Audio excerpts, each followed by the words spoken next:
Hi, I'm Justin Crosby, and welcome to this week's TellyCast. On this week's show, my guests are Fraser Ayres, award-winning actor, writer, director, as well as CEO and founder of the TriForce Creative Network, and Yasmin, author, broadcaster, and head of Factual at Red Bicycle Productions. They're coming right up on this week's TellyCast. Guys, welcome to TellyCast. Great to have you here. Hi. Hey man, lovely to be here. Thank you for joining me as we start the sort of hurtling towards Christmas and all the various other sort of things that go on at this time of year. It's all getting very hectic. Fraser, let's start with you. We usually start the show having a bit of a whistle-stop tour through our guests' careers and how they ended up where they are now. So give us a bit of your backstory. Tell us about how you got into TV. Was it through acting, writing, or directing? Tell us your story. Basically, I'm a really chippy working class boy from the Bummetley's estate in Leicester. And at the age of 7, back in the 80s, I told my mum I wanted to be an actor. And it was just me and mum, and we didn't know anyone, had no connection to the industry, anything like that. And so that journey was from there, became an actor, was very fortunate to get to do that, really. And then through the acting, you realize that you're not just an actor, but you're a storyteller.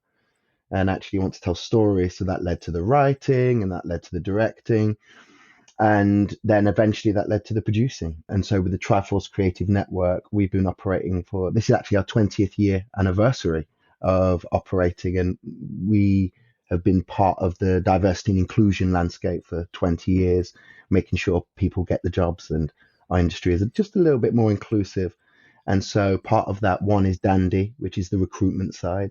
And then the other side is the production company. I am showrunner, executive producer, write the theme tune, sing the theme tune, do all those kind of things alongside with my wife, Minnie Ayres, and our business partner, Jimmy Akambola. So the organization has all of those kind of different arms to it. And I think coming from that background, it was always about forward movement constantly. You never know when the skint's coming to get you. So you're always kind of pushing it forward. And so that's why there's those different bits of it. And now I'm the executive producer of Sorry I Didn't Know, and it's showrunner and it's creator alongside my wife. And that is airing currently on ITV. For our international viewers and listeners, tell us about the show. It came about in Black History Month with a conversation with the Commissioner, Zif Zuberi, and we wanted to portray Black stories in a way that wasn't about the trauma and oppression that is usually associated with Black stories of history. It was about how do we tell these stories with celebration, with joy? How do we talk about our kings, our pioneers, our inventors, those kind of things, as well as those stories that are really, really important to tell that are lesser known, which Yasmin's an expert in as well. And so having that conversation, it was about how do you frame that? I'm a big firm believer of a spoonful of sugar helps the medicine go down. So I wanted to frame Black history, but in a comedy panel show, rather than kind of through a documentary lens or those things, so that it could bring that joy and that celebration, and then frame it in that way that was totally inclusive to white audiences, Black audiences as all, which is sorry, I didn't know, because none of us really know about Black history and how it's told and the lack of it in curriculums, etc., etc. So that came about as a real reaction to what's the kind of work that we as a community want to start seeing on our screens. Currently, ITV are making some very interesting decisions, but at the same time, they made that decision to make that show. And this year is the first year we're actually outside of Black History Month and just part of regular scheduling. And Black History Month, again, for international viewers, this happens in October. Yep. And in America, it's in February. It's on the other side.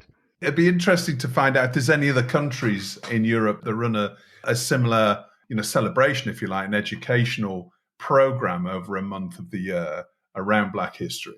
There's not a lot of it actually across Europe. Britain's kind of a bit of a forerunner in that. And when you look to the other European countries, there isn't an actual awful lot of that. And it's, something that's not celebrated in necessarily Africa because that is the continent and it's not celebrated in other places. But Canada, America, us, and then one or two kind of pockets do it. And I guess that's part of the conversation we're going to have today is about that conversation and how widespread it is and how widespread it should be maybe. in terms of your career development, and you're very much focused on diversity and leveling the playing field, if you like, and giving young Black kids the opportunities that you perhaps didn't have. It's not just Black kids with me, actually. Just to clarify that, I am fully inclusive, and our organization is about underrepresented voices and groups. So, disabled community, LGBTQ, basically anyone who isn't that 50-year-old Yeah, posh white guy is yeah. underrepresented in our industry. Gender disparity. And so again, our organization isn't Black focused. I'm mixed race, Jimmy's Black, Minnie's white. Through those things, it's not just focused on Black people, because actually those issues of underrepresentation affect across the board, even though the Black community may be more impacted than others. Just thinking about, when you were a kid and in Leicester and you were wanting to be an actor then and you didn't really have any connections, was that relatively easy thing to break into acting and build a career within TV? No, it was really, really hard. So my mum would work the market, and I would work the market with my mum as a very young kid, Leicester Market and car boots to generate the money. Like, to go to an audition was astronomical money from someone who was on benefits and trying to do market life, just me and her. The access of information. So this is pre-internet as well. And so that's a part of the conversation where I literally at the age of 7 on the estate said to my mum, I want to be an actor. I want to be part of this hallowed industry. Like, how? There's no internet. You can't just Google how to become an actor. It was really, really, really hard. And finding out the drama schools and which schools did this. And it was incredibly difficult and challenging. And then you get to the realities of our industry itself and the obstacles that exist for a working class person, opportunity, poverty, etc., etc., etc. And you get to this industry, and there are more closed doors than open ones in every kind of sector, and certainly from the bottom all the way to the top. So it was a bit of a kind of an experience of like bashing down doors, knocking them down, kind of traversing type. And again, we're talking about the 90s, that there weren't many actors that looked like me in the 90s. So you had like the identity and racial element of it, and that obstacle. For 10 years, I was too dark. And then for another 10 years, I was too light. So you have all of those things that come in. And that's literally why I set up TriForce in 2003. Because even in 2003, the opportunities that I had, there was a local theatre, the Leicester Haymarket. I could join the local theatre group. I could be in a play. I could start that journey. That stuff didn't even exist. And it kind of doesn't now in 2003. And so those obstacles that I'd faced, I wanted other people not to have those obstacles. We'll come and talk a little bit further about that in a second. Yasmin, welcome to the show. Great to have you on. Same question for you, really. Tell us about your background and give us a sort of potted career history. I mean, essentially journalism, I suppose. Was that your way into TV originally? So basically, from a very young age, I've always known I was going to be a journalist, but the environment I grew up in, I just knew that's what I wanted to be. I did not know anyone in this world. And I just remember sort of, in a way, this all worked in my favour, I think. I've been around for about 30 years or so in journalism. So I was at university and I just thought, all right, okay, what do I do? How do I get into TV? So I knew people who knew whose parents were in television, this and that, but because that's not how I saw my route, I just basically picked up the Yellow Pages one day. Do you remember the Yellow Pages? Went down production companies and rang every single production company. And I just knew that basically they were all going to put the phone down on me. And I just thought, whatever, just hold your nerve, just hold your nerve. At some point, you're going to get through. I just kept timing it. It was like 45 minutes and they were all putting the phone down. Then I just happened to be on I, and I called this company and I just said, I wanted to be a researcher. And then they said, well, actually, they were looking only for TV presenters. And I said, oh, yeah, I can do that. And they said, oh, can you? And I said, yeah. And then I was asked for an audition. And then I ended up presenting a program, an ITV music program. And the reason why I say this was, I think if I'd known about the landscape and how it operates and works, I've been too intimidated to have even tried to break through. So anyway, basically, I'm in television now. I also know that I want to go into journalism and using current affairs, and that helped. I built a show reel, whatever, got experience, and ended up getting a job at Newsnight. So now I'm in the business, and people like me are kind of slightly being sought after because it's good to have someone of colour or whatever, in this world. However, you've got to have the sensibility and your cultural reference points and everything has to be white. We haven't talked about yet how, just like, you go into a newsroom, what ideas do you have? What ideas do you have? Well, actually, Northern Ireland's always going to be top because that is what everyone in the newsroom, because they've all read the same newspapers, they all come from the same families. This is the culture and this is kind of what's considered a good story. So it's a story which I might think is interesting. I would have to fight for it. So anyway, you kind of fight for it. Then in the end, you just think this is way too much. You can't be spending all your time fighting for stories. You find yourself sort of kind of taking on their values and their sensibilities and trying to work. So basically, then I spent a lot of time sort of navigating that world, going from news to current affairs, then to documentaries, then to history. And I think by the end of it, I think I felt really, really battered and I felt like it was always a fight.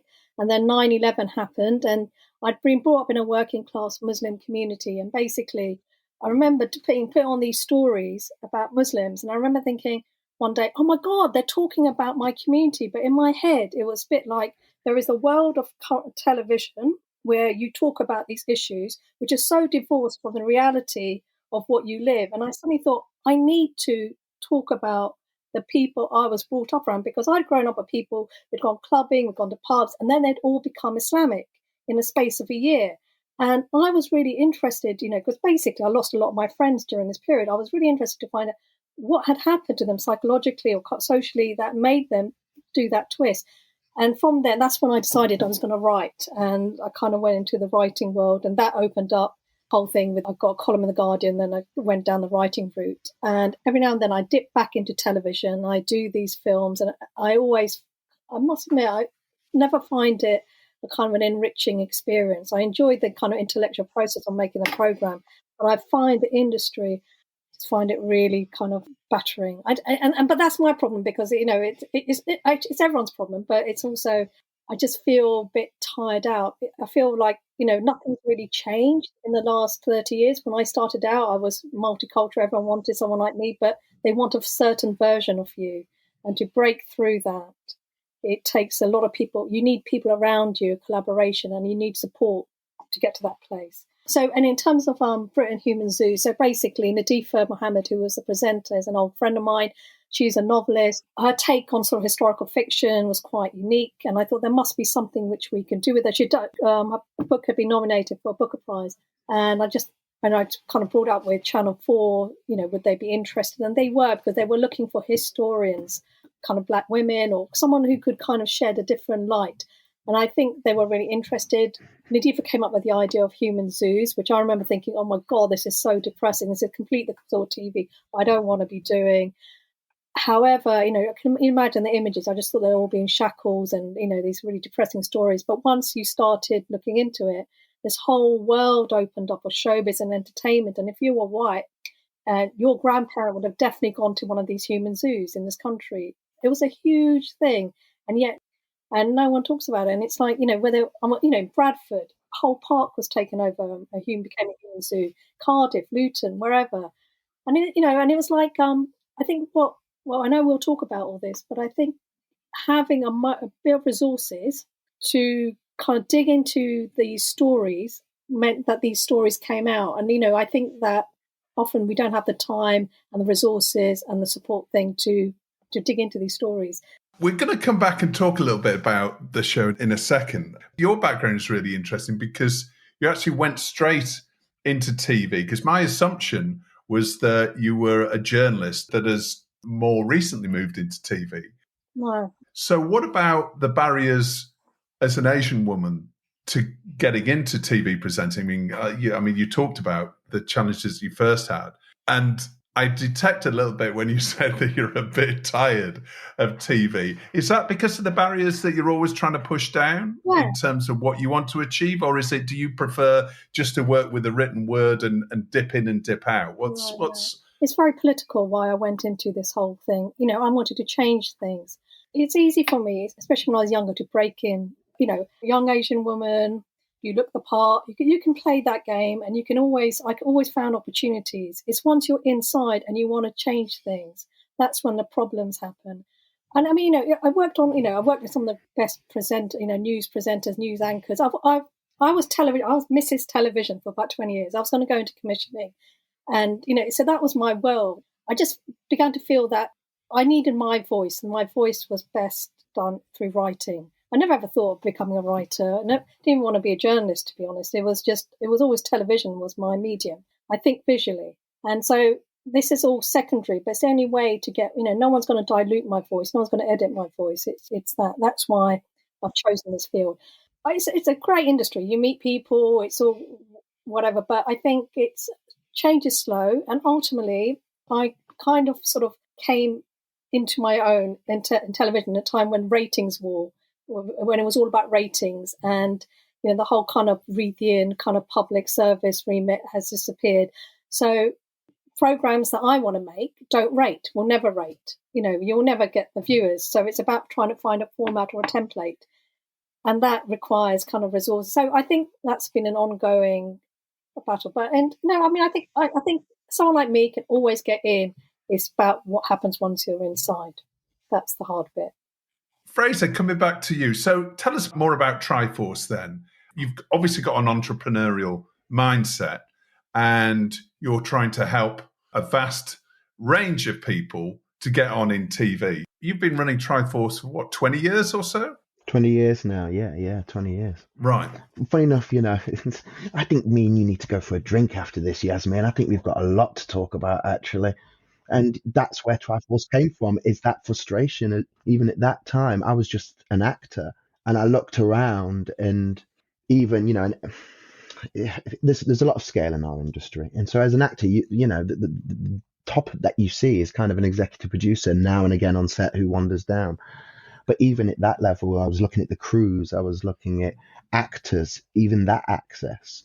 And like Yasmin said, when I set that up, I look backwards, and the real McCoy and the Posse and the work that Philip Headley did at Theatre Royal Stratford East, or Judith Jacob was doing throughout the 70s and 80s. Like, I saw, we were on the backs of giants, quite frankly. But I'd seen that they'd gone through those cycles, the same cycles where it's kind of like, look, and then it kind of recedes and recedes. And so TriForce was like, okay, how do we stop that from happening? So at the moment, we have 27,000 crew on our internal database across the UK. We're the largest recruitment service in the UK. And that is made up from everybody, private school, public school, no school, black, white, Asian, it's across the board, fully inclusive. And when you see that kind of number of people, those people weren't being allowed into the industry back then. And it really was a different time. And the volume I had a big issue with, and how our industry goes, right, you're the black one, or you're the Asian woman, and they pick one, and then no one else is allowed anything. And usually that person is in that position if they toe the line, which is also another quite big conversation. But you see how nepotism works in our industry, and it all comes down to who you've got in your black book. And if you're from a particular group of people, you're only going to have that same group of people. So TriForce was about literally changing people's black books. And we started with club nights. So what we would do is we would get a bunch of black actors, disabled actors, underrepresented actors together in a club. Now, our industry gets very intimidated by more than two black people in a room. Like, that's just the way the privilege works. So that was also a barrier, is casting directors didn't really want to engage that way. They liked the kind of drip feed through it. So we did these nights where we'd get all the actors together and get casting directors and producers absolutely smashed, destroyed, absolutely drunk. And that really leveled, because he's just your mate. Like, and it all changed. Actors who didn't have agents were getting jobs, people were coming together, writing projects together, and you started to be able to break down those nepotistic barriers through creating what is basically what our organization is now, a safe space where everyone can be there. People can make mistakes, they can say the wrong things, they can do the right things if they want to, but you give everybody the opportunity to be safe in that environment. And from then we went into script readings and started to promote people's work. And then we did Monologue Slam, across the UK, and we were in 7 cities across the UK, completely free to actors. Again, being my own journey quite chippy, what do actors need? And it was kind of like they need to be in front of casting directors for free. They need to have a platform and perform live. They also need to practice in auditions and do all that. So I created the Monologue Slam, and we were in 7 cities, and we're also in LA. And that was a route for thousands of actors to come through. And it fundamentally shifted on-screen representation in our country, because all of a sudden casting directors had access to literally hundreds of actors that they would never have access to because they weren't part of the final year showcase. So that really fundamentally shifted things, and it was fantastic. But since COVID hit, you find that pathway for actors has been completely decimated. And then there's been the issues of, this isn't a theatre show, but there's been issues in the arts world, shall we say, along those lines. And so that pathway is completely gone again now. So you have this thing that kind of ran for 10 years, made fundamental changes to everybody, but then it can stop. And as Yasmin was saying, these cycles do happen. And we find ourselves in the most inclusive time ever up until very recently. I mean, we've been inundated, and of those 27,000 crew, a vast majority are working. It's been incredible in a way that has never happened before. But now that's completely tightened up again. And the issues around inclusion and access, white people have got tired of being called racist, quite frankly. Yeah. Congratulations for seeing a way to break down those barriers, which is it's a really unique approach to it. And clearly it worked. Playing devil's advocate for a second, a lot of the broadcasters have made, big pronouncements of inclusivity within productions, both on screen and behind the screen as well. Surely that is going to help you, isn't it? I mean, aren't those quotas helping you when it comes to diversity? And many of those 27,000 people on your books, haven't they got more opportunity now than ever before? Absolutely. The nexus point literally was COVID and the tragic murder of George Floyd. That was the nexus point. And the 15 years up until that point, we've achieved more in the last 5 years than even that previous 15 years in terms of volume. The Americans changed their mind, things came down, and things always come down the top, and they usually come from that side in terms of the money, even if it's not the direct money, the pot of money. And things fundamentally shifted. And for the first time, our door was being banged down. The BBC were banging down our doors, and production companies were coming to us going, hey, you're the guys who have been doing this thing, and you've been kicking off in broadcast about, let's sort this out.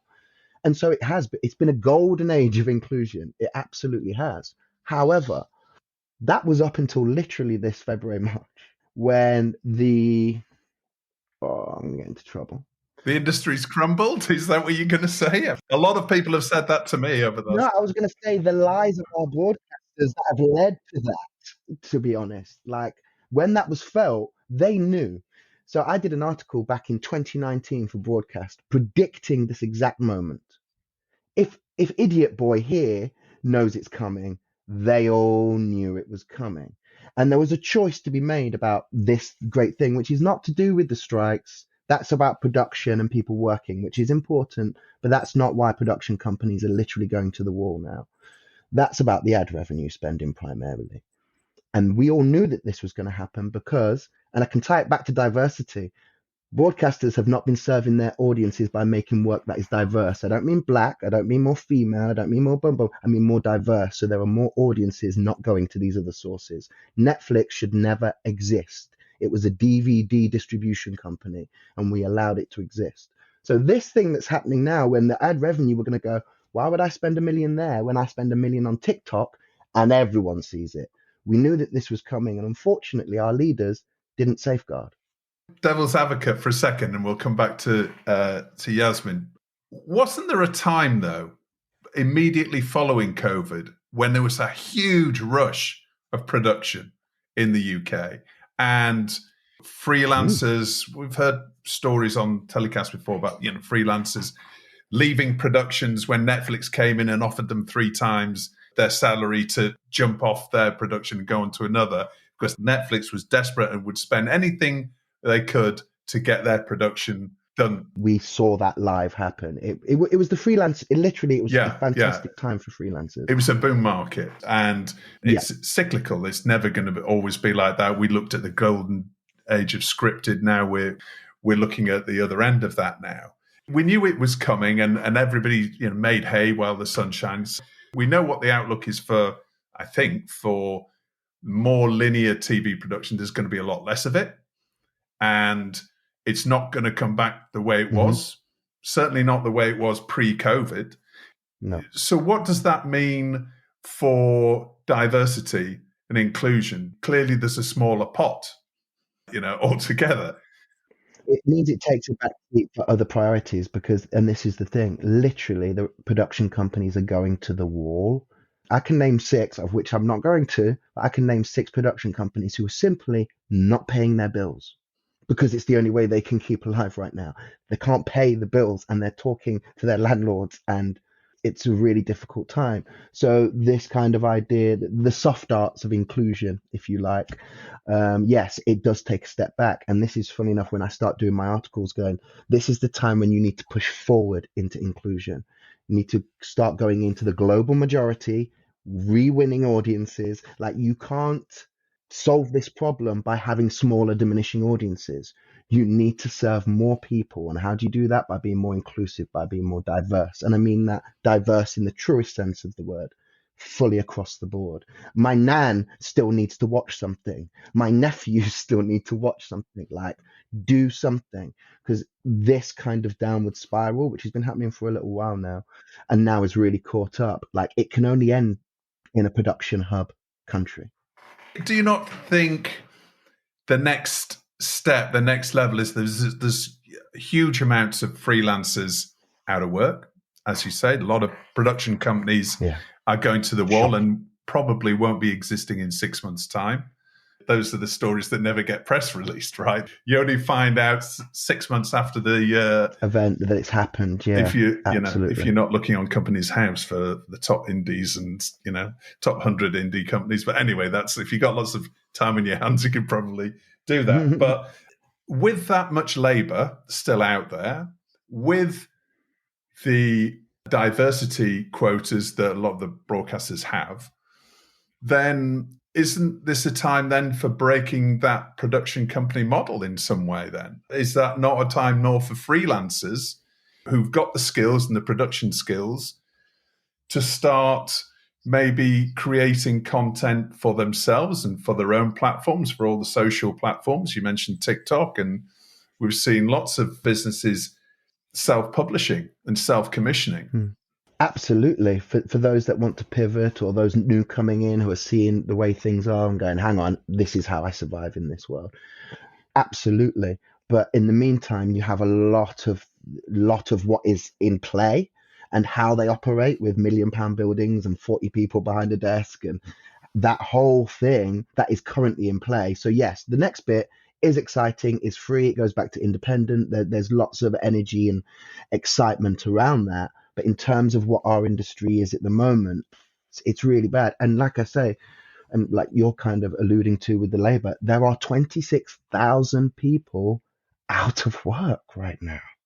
That's mortgage stuff, man. That's rent. That's baby food. That's real stuff. And it's not, £1 million bonus and, we're all on 120K. Like, that's not those people that we're talking about who have kind of still get their jobs and have let this happen. We're not talking about that. We're talking about, like, gaffers and grips and out of work writers.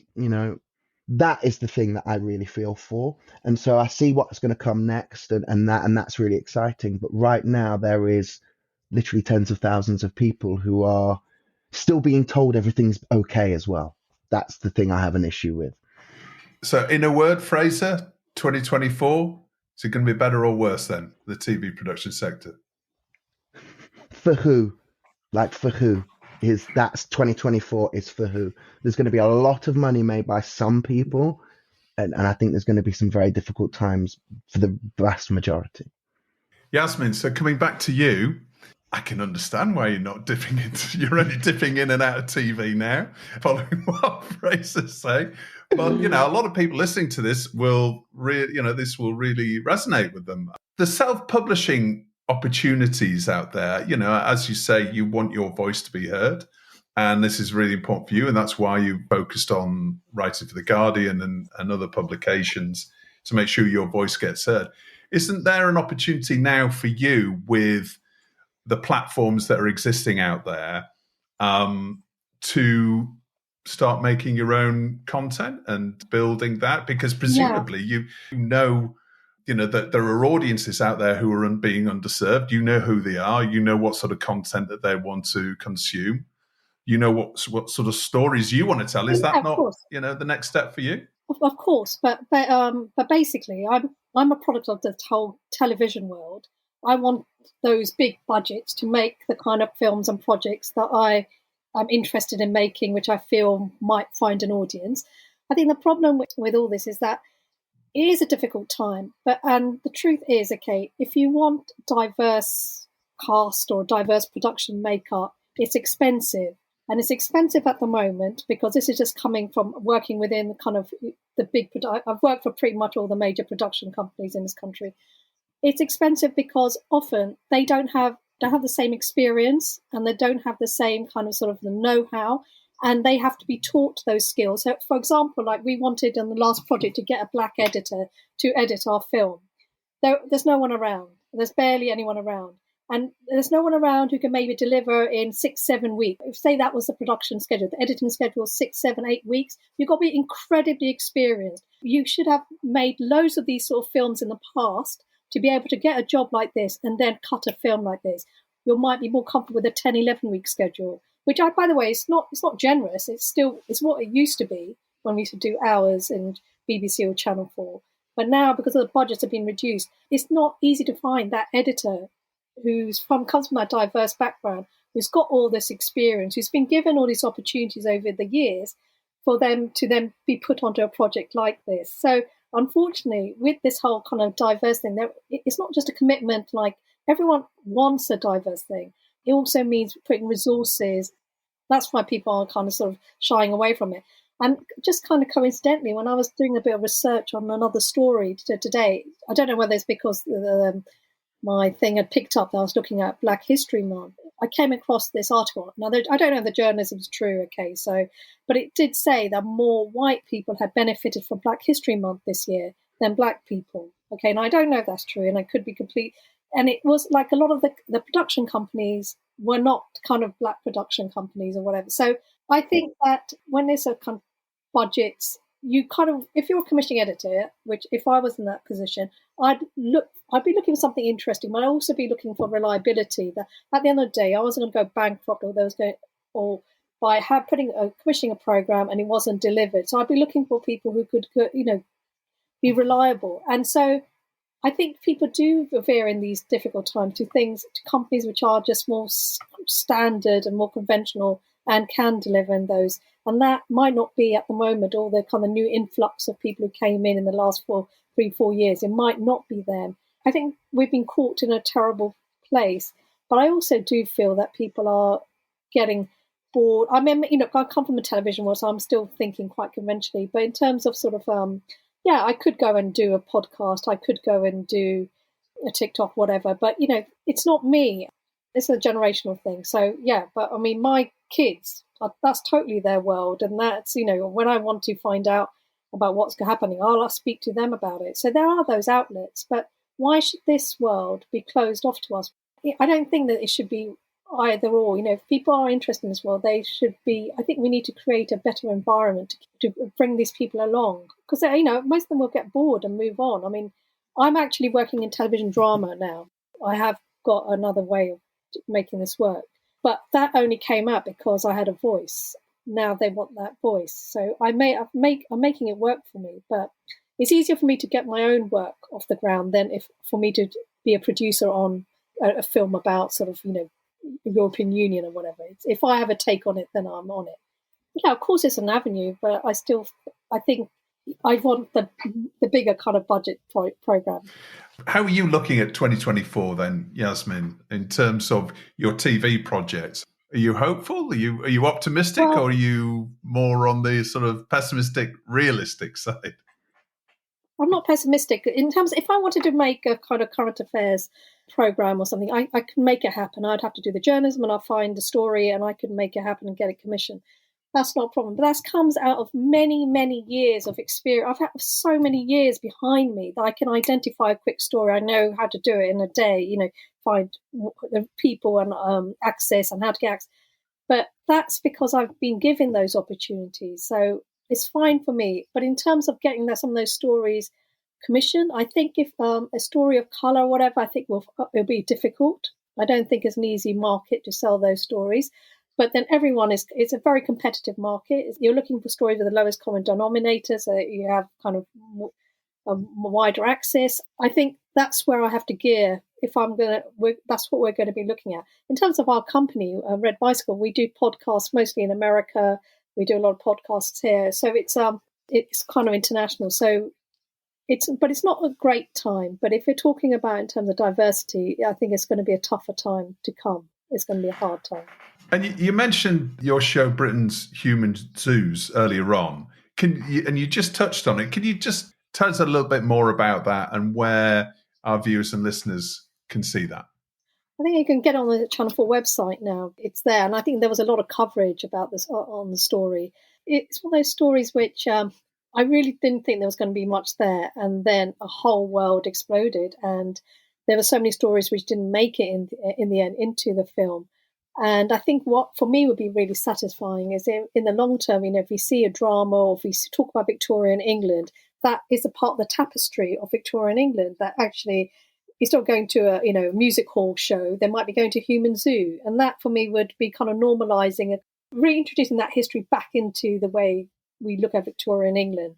That for me would be successful. But yeah, otherwise it's available on for digital, and we're trying to do what we've been asked to look up, develop more ideas with Nadifa. They're very keen on her at Channel 4, so it's about trying to find projects which work. But it's hard. I mean, it's hard because we don't want to always do niche stories, and she's actually a medieval historian from Oxford, so she's got this other kind of background. So it's something we're going to have to tap into and find a way to make that work.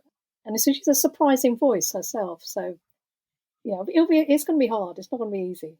And now it's time for Story of the Week, where my guests get to nominate their favourite TV industry story over the past 7 days. Fraser, what's your story of the week?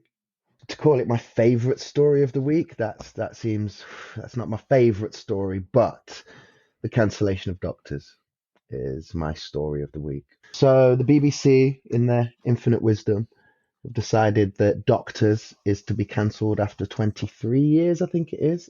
My wife was actually in the pilot. My wife was in the pilot of it. They did it at Pebble Mill. It was mad. And, the reason I bring up this story is, it certainly speaks to what's happening in our industry at the moment in terms of that kind of clearing out, that shifting, that pivoting and that changing.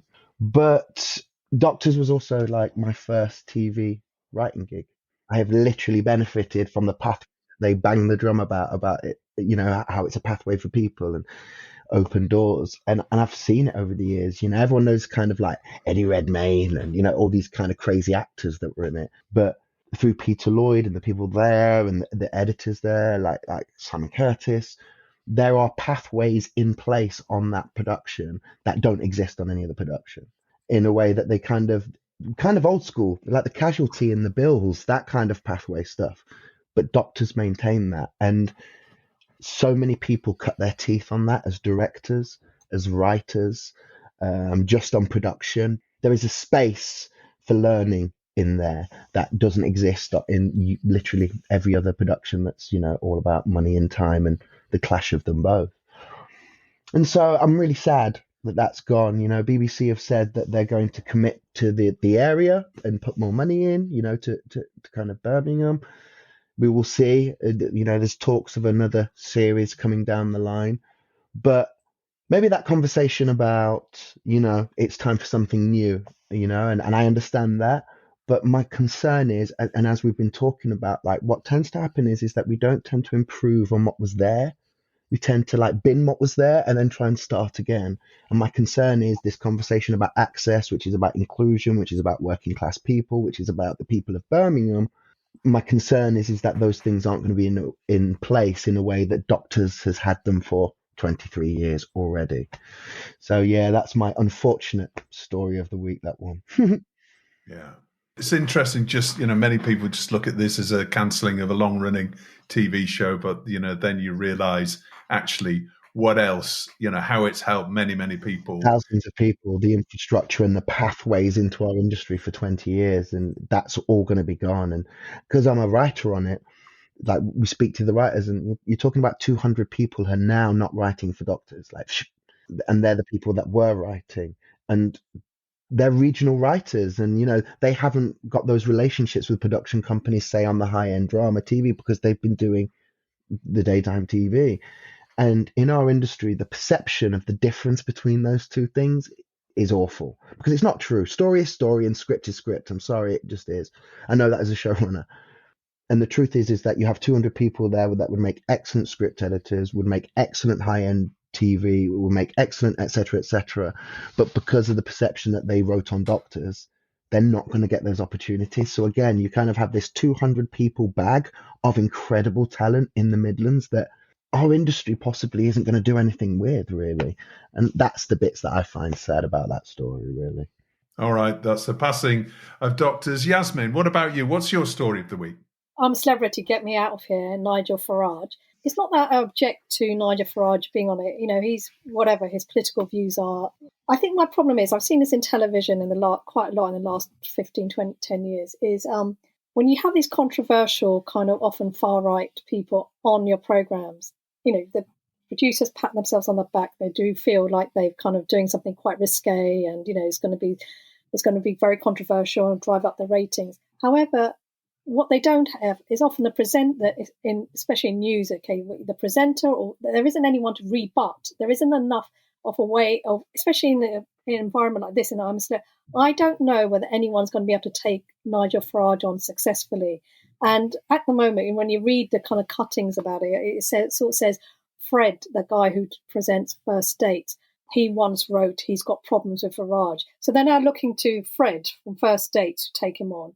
And they've got this one black woman who's there, Nella Rose, who's an influencer. They're kind of quite keen that maybe she might take him on. But, what a pressure upon this poor woman, that she's the one who's going to have to now. This guy he's brilliant. He's a PR. He charms people. He's gone through this, very clever. He knows how to play it. He's an extraordinary politician, whether you agree with him or not, right? I mean, he's convinced a whole nation without having a party or without being an MP, right? So he's changed the nation. I don't mind him being on the programme, but there's got to be someone who can take him on and be and I can't see anyone in that environment who's going to do that. And again, the programme will go out, people will really like him and go, make excuses for him. And there's ramifications with people like that go on air for people like me. It just is, there is hostility, there is and that's, I don't know, I suppose I've just seen it so many times where people feel the producers are really pleased with themselves, and then the programme goes out and no one's been able to challenge them adequately. But let's see. Yeah. I suppose this is when it comes to the commercial aspect of TV, right? £1.5 million Nigel Farage is reportedly being paid, which is 5 times as much as the health secretary who was in last year. I've forgotten his name already. Hancock. Matt Hancock. Yeah, Hancock. Thank you. And everybody was loving seeing him eating bugs and all the rest of it as a slight punishment. But it doesn't seem to have buffed his career up. He trousered 300 grand, and that was kind of about it, really, wasn't it? I don't think we think about him in any different way. No, look, I'd put Farage on. If I was commissioning, I'd put Farage on, but I would also make sure that there was someone in there, and it doesn't fall to a person of colour having to take him on, or there was some mechanism or some way of doing that. Because you're right. Okay, I don't think anyone's going to change their mind, but he will, in terms of the debate on immigration. I think he might win a lot more people over than before he went in. You never know. Get James O'Brien parachuted into the jungle. He might be able to stand up to him. Let's have a bit of balance. Now it's time for Hero of the Week and Get in the Bin. Yasmin, who's your Hero of the Week? You know what? I'm guessing it's not Farage. No, I just don't have any heroes at the moment. I mean, I feel so. I mean, God, I find it sound grim, but with everything that's going on in the Middle East, I spend a lot of time there doing a lot of programs that I just find it very grim. However, I know this is not meant to be a content thing, but I was kind of taken with. There's a story I read today. Someone called Alice Ball, who's an influencer marketing strategist, and she's actually combing through TikTok and exposing all these people who are getting paid by corporates and brands and who don't flag up that they are being paid. And she's now calling them out, which I think is quite brave. And she's basically insisting that if you're going to be promoting things, then you need to declare it, which you should do anyway, which it is done in sort of in social media. You can get away with it. So I think that's kind of I thought that was quite interesting. I'd say she's not heroine, but kind of down the road, down on those lines. Yeah. Yeah. Well, it's a murky area, isn't it? But I think, I think a lot of the social media giants would say, you do have to declare it, right? Whether it's a button that you click or you actually, have, and I think all of them have the ability to do that, but whether or not people do it or not, it's very difficult to regulate, of course. Fraser, how about you? Who's your Hero of the Week? Yeah, I had to stretch for this one as well myself at the moment. I really did. My Hero of the Week is Gemma John Lewis, our commissioner, who got us out of Black History Month. She's literally fought for 4 years, and this is the interesting thing. She's fought for 4 years to get us out of Black History Month. Within the broadcaster supporting us, she's been fantastic. Our show goes on out after I'm a Celeb, Get Me Out of Here. Oh, so you have... That's so good. You have... No, exactly. And so you go, oh, that's excellent. You're going to get the inherited audience. Yeah. We now get the inherited audience of racism. Brilliant. So you get the people who have tuned in for that guy now tune in, and the next thing they see is a whole all black entirely show. So my Get in the Bin for this week is everyone involved in that decision to let that man on our screen. Yeah, no, that's brilliant. Right. And Yasmin, what about your, who's going in your bin? I think it has to be lifted, the producers of this program, the Farage thing. But that's, otherwise there'll be lots of people in the Middle East and whatever, but I won't go into that one. Yeah. But yeah. Yasmin, Fraser, it's been brilliant chatting with you. We could go on for a lot longer. I'm sure there's lots of things that we can keep talking about, and lots of opinions, which is great. We love that about this show, everybody having great opinions and expertise, which both of you have. So thank you so much for joining me, and good luck with 2024 and everything as we go into it. Thank you for joining me, and we'll see you soon. Thanks a lot, mate. Bye. Well, that's it for another week's show. As always, thanks a lot for listening. TellyCast is edited by Ian Chambers. Until next week, stay safe.